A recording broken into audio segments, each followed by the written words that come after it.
Thank you. Good evening, ladies and gentlemen. Thank you all for coming out and joining us tonight as we present tonight's award for the Fighter of the Year in the Rice Street Gym's middleweight division. It is an honor for me to be presenting this award, and for those of you who do not know who I am Meng Jon, formerly known as the Asian Sensation and the former middleweight champion and two-time Fighter of the Year. Winning this award really shows how far a fighter has gone to meet the distance and measure how much work they put into themselves. The Rice Street Gym Fighter of the Year Award acknowledges a fighter's dedication, determination, and discipline, and also highlights a fighter's great sportsmanship as well as their conduct around the sport.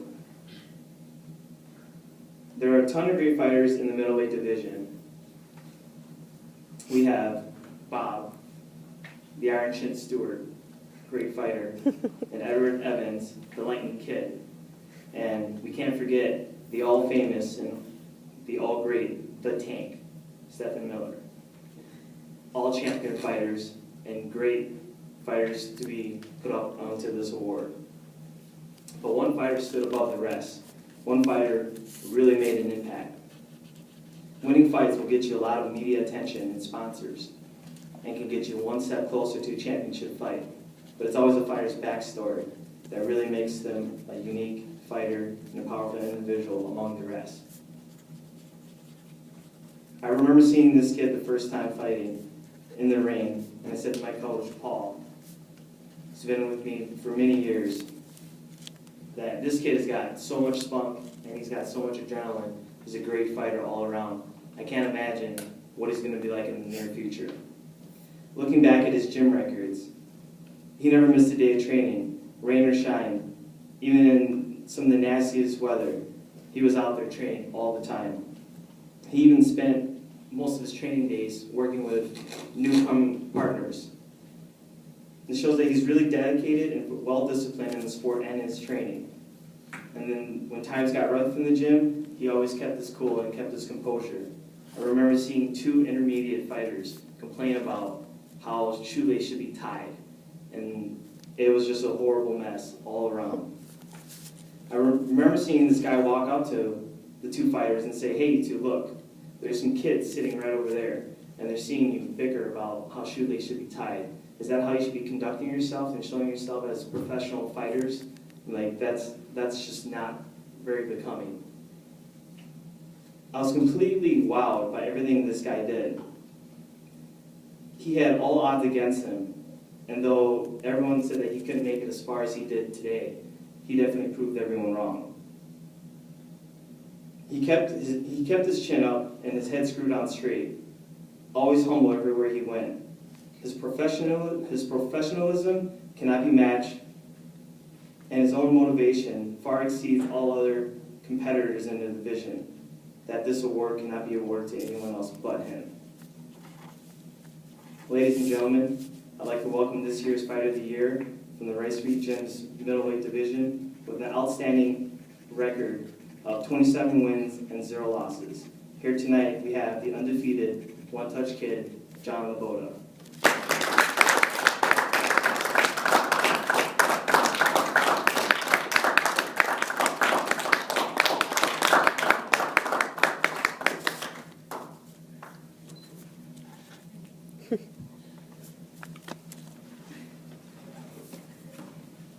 Wow, it's been a long road.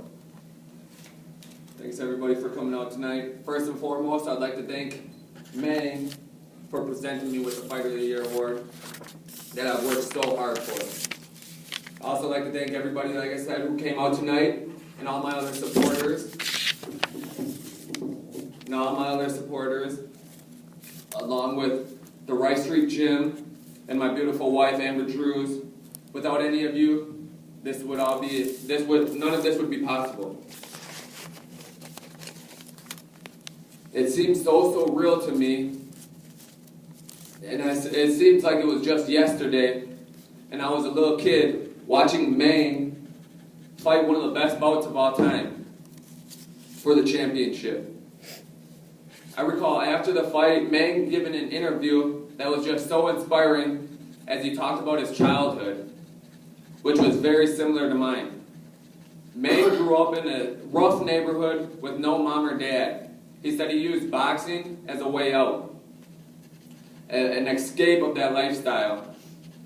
But he also said, to be the best, you have to train the best. I was only 10 years old then, but that really stuck with me. And I recall going to sleep that night and dreaming of being the best fighter someday and having all the things that came with it. I woke up the next morning and I made a promise to myself.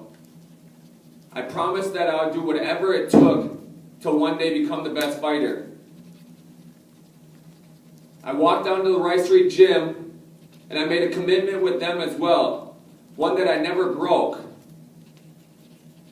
While most kids were out playing games, most kids in my neighborhood were out playing games or causing trouble, I was in the Rice Street Gym training to be the best. Now, 16 years later, it's so great to finally see that all these years and day after day of hard work and never giving up, always keeping my focus even through the difficult times,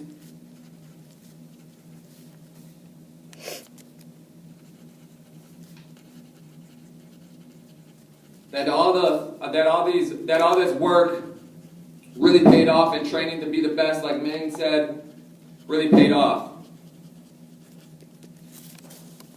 So I'm truly honored to be here tonight, accepting this reward that I have only dreamed about as a kid, and seen given out many times to the best fighters of their era. Especially receiving this award of the best fighter in an era where there has been some of the greatest talent ever.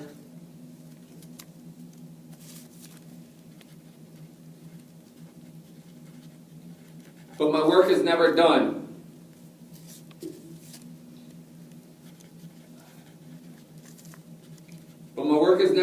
So be expecting to see a lot more of the one-touch kid as I look forward to a long future of defending my championship and giving my fans a lot more entertainment.